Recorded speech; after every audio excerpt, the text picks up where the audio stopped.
డిపార్ట్మెంట్లో ఇంటిగ్రేషన్ కానీ effective coordination కానీ దాన్ని ఎగ్జిక్యూషన్ చేయాల్సిన బాధ్యత మన మీద అందరి మీద ఉంది.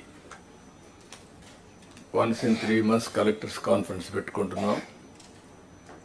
అదే సమయంలో various times once in 20 days or 15 days cabinet meetings పెట్టుకుంటున్నాం.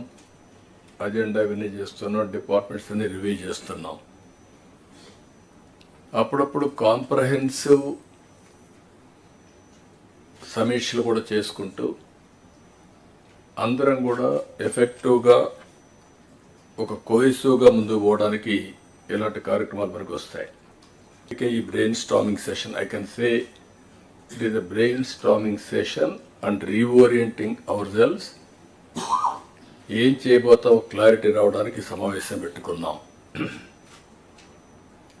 8 నెలలుగా ఎగ్జాక్ట్గా నేను ఎవ్రీ అవర్ క్యాలిక్యులేట్ చేసుకుంటున్నాను.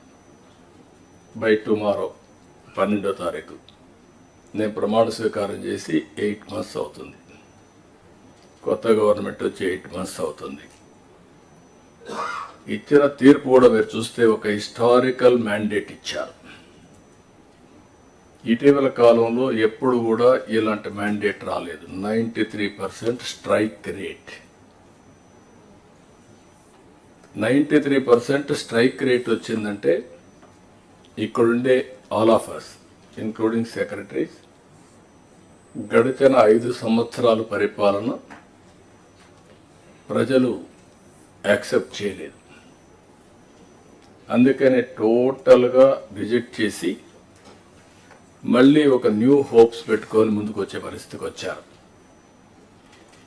అయితే డిఫరెంట్ టైమ్స్ డిఫరెంట్ ఛాలెంజెస్ ఉన్నాయి, కానీ ఇన్ని ఛాలెంజెస్ ఎప్పుడూ రాలేదు. ఒక పక్కన మొరేల్ ఆఫ్ ది ఆఫీసర్స్, ఇంకో పక్క some of the departments are defunct, some of the programs are derailed. Government of India నుంచి మనం గుర్తుపెట్టుకోవాల్సింది ఎప్పుడు కూడా సెంటర్ స్టేట్ రెండు కూడా 3 గవర్నమెంట్లు ఉంటాయి. Local self government, state government, central government. Central government వాళ్ళ ప్రోగ్రామ్స్ వాళ్ళు కన్సీవ్ చేస్తారు, స్టేట్ గవర్నమెంట్ మన ప్రోగ్రామ్స్ చేస్తాం, సెంట్రల్ గవర్నమెంట్ ప్రోగ్రామ్స్ అనుసంధానం చేసుకుంటాం.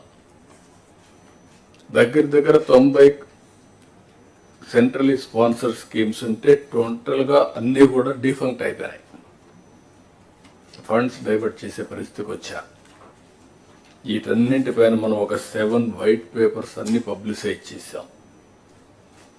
పబ్లిక్ కూడా మనం గుర్తుపెట్టుకోవాల్సింది, ఒకసారి పనిష్ చేశాం, మీరు వచ్చారు, మొత్తం సరిచేస్తారనే ఉద్దేశంతో మీకు మ్యాండేట్ ఇచ్చామనే అభిప్రాయంతో ఉంటారు.